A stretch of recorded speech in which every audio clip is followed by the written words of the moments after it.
Eh bien bonjour à toutes et à tous, ici The Marvelman. Aujourd'hui on se retrouve pour ce 178e récap de Marvel News. Donc je récap toutes les news Marvel qu'il y a eu dans la semaine, c'est parti. On commence avec Daredevil Born Again. En effet déjà on a eu de nouvelles photos de Matt et Jessica, donc avant le tournage, c'est assez cool. Voilà. Et aussi un truc assez intéressant, c'est ils filment actuellement des scènes au restaurant indien qui était dans la saison 2. Vous savez où il avait son rendez-vous avec Karen. Donc c'est assez cool. Alors est-ce que ce sera un flashback ou pas à voir? On sait qu'à un moment il y a des policiers qui arrivent. Ça risque d'être assez intéressant. Et alors ça, bon, c'est ma petite pique personnelle, mais c'était un lieu qui était extrêmement beau visuellement, évidemment, dans la série Netflix. Espérons que Born Again ne massacre pas les belles couleurs qu'il y avait là-bas, avec leur style visuel immonde. Mais bon, ça c'est autre chose. À propos aussi de renouer avec She-Hulk, Charlie Cox a parlé en disant que ce qui s'est passé à Los Angeles c'était réservé là-bas, et que s'il y retourne, en vrai, il pourrait très bien se repasser quelque chose avec She-Hulk. Juste pour l'instant, bah non. Et d'ailleurs, petit hommage à l'acteur Harry Sulin qui est décédé et qui jouait en fait dans l'ancienne version de Born Again, on l'avait vu sur des photos de tournage, et les scènes ont été coupées. Pour Thunderbolt aussi, on a eu du coup, bon, toujours des concept art, il y en a pas mal que vous pouvez aller checker sur internet si vous voulez, mais aussi un truc assez drôle, c'est Scarlett Johansson qui a demandé à Marvel d'enlever son nom dans les crédits en tant que productrice, puisqu'en fait elle n'a pas du tout été mêlée au projet, et donc elle voit pas l'intérêt. Ensuite, on passe à Ironheart. Alors déjà, on a eu de nouveaux trailers, TV spots, tout ça évidemment, comme d'habitude. Et l'actrice a aussi parlé un peu en disant que pour l'instant, il n'y a pas eu de discussion à propos d'une saison 2, mais qu'il y a des choses qui sont présentées en saison 1 qu'elle aimerait bien, pourquoi pas, voir explorer, continuer dans une potentielle saison 2. Mais c'est pas à l'ordre du jour. Et honnêtement, bon, je le dis ça comme ça, je pense qu'il n'y en aura évidemment aucune. C'est assez logique, Marvel ne veut plus se concentrer sur ses personnages.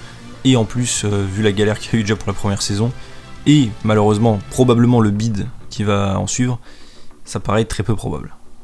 Ensuite, on continue avec un univers un petit peu lié avec Armor Wars. Alors ça, c'est des rumeurs, mais on a un leaker qui dit qu'à l'origine, évidemment, il y avait Pepper Potts et Morgan Stark, et que ça devait montrer, évidemment, l'héritage d'Iron Man, avec Rhodey, qui remplace Tony après Endgame. Voilà, c'est un peu le délire, et aussi ce qui s'est passé avec Secret Invasion. Mais apparemment, la plupart des idées pour ce projet ont été déplacés à d'autres projets comme Vision ou Wonder Man. Donc voilà. Après on ne sait pas si le film est annulé ou pas. Justement, toujours lié par rapport à Wonder Man, c'est apparemment il y aurait Damage Control qui joue un rôle dans cette série, voilà. Alors bon après, celui du MCU n'est pas très intéressant, mais admettons. A priori on pourrait l'avoir dans cette série. Ensuite on passe à un potentiel Thor 5, alors je casse ça comme ça, mais on a un leaker qui dit qu'apparemment Marvel aurait eu l'idée de ramener le personnage de Hela d'une manière ou d'une autre, et du coup potentiellement pour un projet de Thor 5 puisque ce serait le seul endroit logique. Voilà. Toujours en lien aussi avec Thor 5, plus ou moins, c'est qu'on a eu la rumeur, j'en ai parlé en short, qu'on aura un projet sur Hercule en préparation. Hercule qui a été introduit, je rappelle, à la fin de Thor Love and Thunder. Bon, personnellement je n'y crois pas pour l'instant, surtout vu la direction de Marvel actuellement. Et le personnage, je pense, à l'heure actuelle, n'a pas la hype suffisante ni le poids pour être porteur d'un projet solo, que ce soit film ou série. Donc je dis autant l'utiliser en méchant d'un Thor 5, ce serait plus logique. Pour les Gardiens 3, en vite fait aussi, c'est James Gunn qui a dit que ça a été compliqué d'intégrer Adam Warlock dans l'intrigue, mais qu'il a adoré travailler avec le personnage et l'acteur en soi. Pareil, je vois pas trop comment ça a pu être compliqué puisque c'était prévu depuis le 2, mais admettons. Pour la série Vision, on a eu aussi une petite rumeur, alors pareil, sans doute vrai vu le détail de l'information.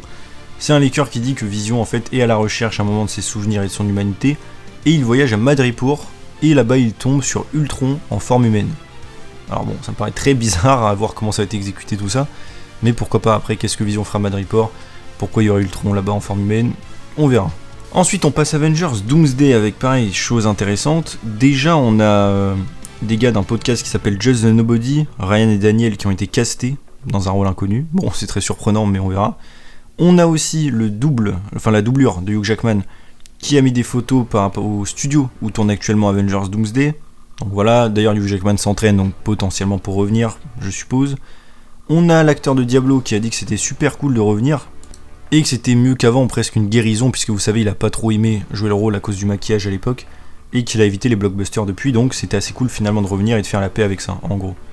D'ailleurs, on a un leaker qui dit qu'il y aura des scènes d'action incroyables avec lui, ce qui est assez logique puisqu'il a déjà dit l'acteur qu'il est en train de tourner, mais qu'il y en avait une avec ses épées évidemment comme dans les comics.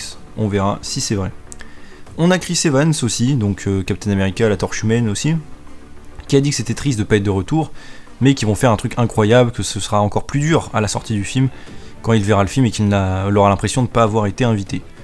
Encore une fois, bon, je sais que c'est peut-être un coup de com', quand on sait que lui et d'ailleurs Agent Carter ont été confirmés pour revenir, encore une fois c'est un peu bizarre d'être dans le déni quand on sait qu'officiellement ils reviennent. Mais bon, c'est pas très grave. Et aussi, l'acteur a dit que quand il a appris que Robert Downey Jr. était revenu en Fatalis, il s'est juste dit que c'est comme une pizza qui a juste du fromage et de la croûte et qu'il reste que ça à gratter. Bon, la métaphore un peu chelou, mais je comprends et je suis assez d'accord avec lui. Ça fait un peu pitié, certes. À part ça, quelques acteurs qui ont dit des trucs en vrac. On a Joaquin Torres, enfin le personnage, qui a dit à propos du conflit entre les Avengers, enfin les nouveaux Avengers et les Avengers de Sam Wilson, il pouvait rien dire à propos de ça, donc il y aura sans doute un conflit. On a l'acteur de Loki qui a dit qu'il aimerait bien avoir un crossover avec Daredevil, car il connaît bien Charlie Cox, ils sont amis.